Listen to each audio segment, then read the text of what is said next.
You want to cut through the noise and, get right to the heart of things, right? Really understand stuff without getting bogged down. Absolutely. That's what this deep dive is all about.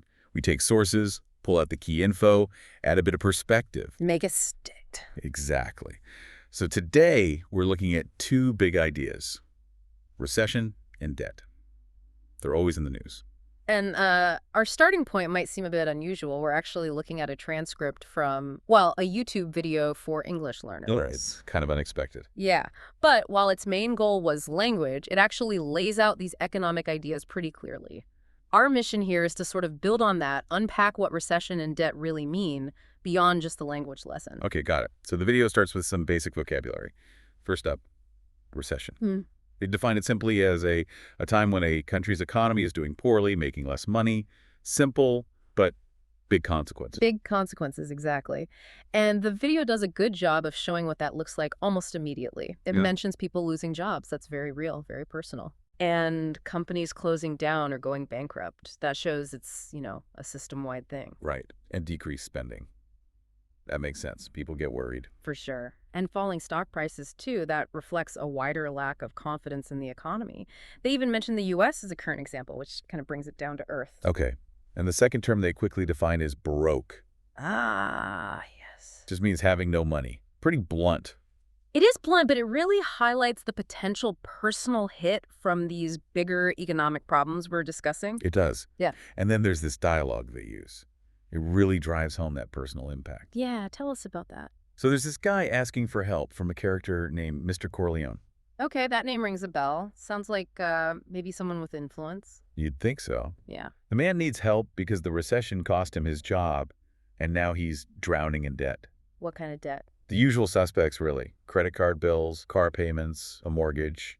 And on top of that, his son's college tuition.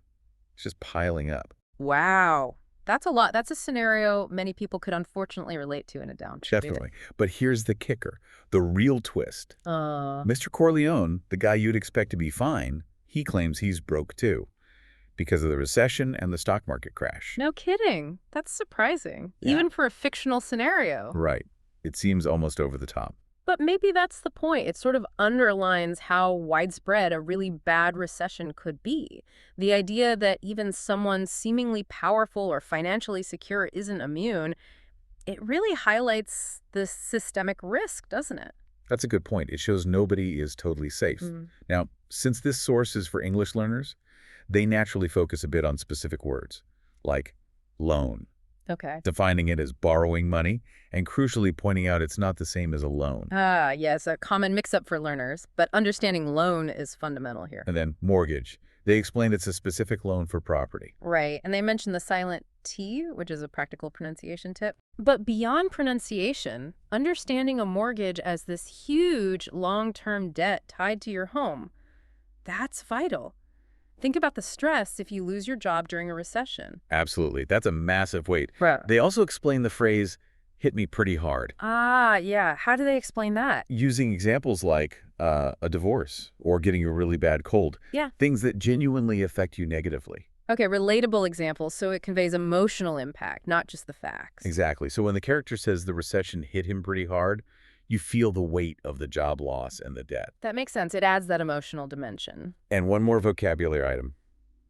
Tuition. Right, for school fees. Yeah, money paid for studying, usually college or university. Another major expense that gets really tough in hard times. Oh, definitely. Tuition costs, student loans. That's a huge burden. A recession hidden when you're dealing with that. It can be devastating for future plans. For sure. Okay, so then the video moves on to what they call fluency builders, more natural ways to say things. Useful stuff. First one is, what can I do for you?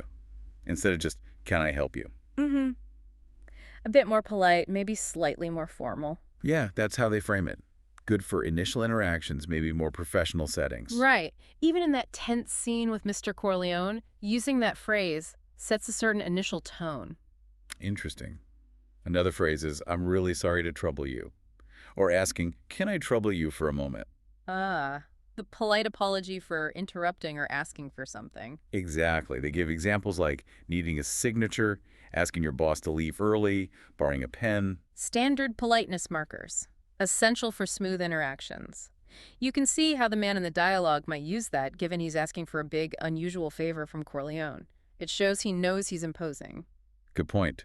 And the last phrase is, on top of all that. Meaning also, or in addition. Right.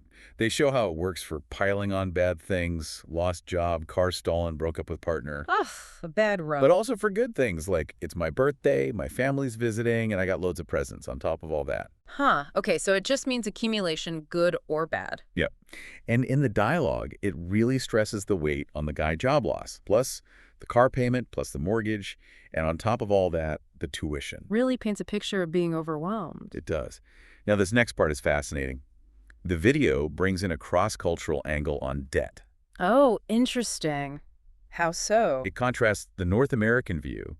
They specifically mention Canada, where having debt is pretty normal. Yeah, almost expected sometimes. And even seen as necessary to build a credit history for things like loans or mortgages.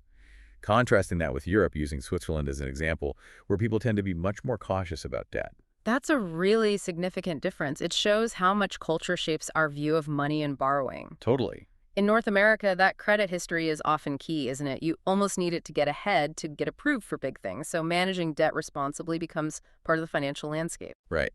And they even tell this anecdote about banks in North America practically chasing university students, 18-year-olds, to sign up for credit cards. Oh, yeah, I remember that. Sometimes offering freebies or incentives. Exactly. It kind of normalizes getting into credit and debt really early on. It does.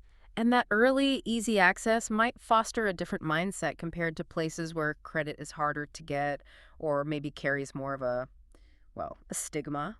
Then they flip to the Swiss example, where to get a credit card, you might need to deposit more money than the credit limit itself, like security. Wow, that's completely different. It's all about having the funds first. Much more risk averse. It really highlights how our ideas about debt aren't universal at all. They're tied to our culture, our financial systems. Well, absolutely. And the video connects this back to recessions, saying that this prevalence of debt in North America makes people more vulnerable when the economy tanks. That's the crucial link. High personal debt definitely magnifies the pain of a recession. If you lose your job, those debt payments don't just disappear. No kid. And if asset prices fall, like house prices, it can make things even worse, especially if you have a mortgage. So after all that, the video's advice is pretty straightforward. Let me guess. Be careful with your money. Basically, yeah. Handle money carefully. Avoid unnecessary debt. Simple advice, but always relevant. Timeless wisdom, really. Sensible financial management is always a good idea, recession or not. It builds resilience. Mm-hmm. And they finish with a quick audio review, just running through those keywords again. Trouble, recession, hit me pretty hard, debt, on top of all that, and broke. Yeah, hearing them in context again helps lock them in. It's a good summary. Even though it was originally for language learning, it recaps the core idea as well. So let's try to bring it all together. We've looked at what recession and debt basically mean, how they feel on a personal level through that fictional story. Explored some related vocabulary and common phrases. Right, and touched on those interesting cultural differences in how we view debt.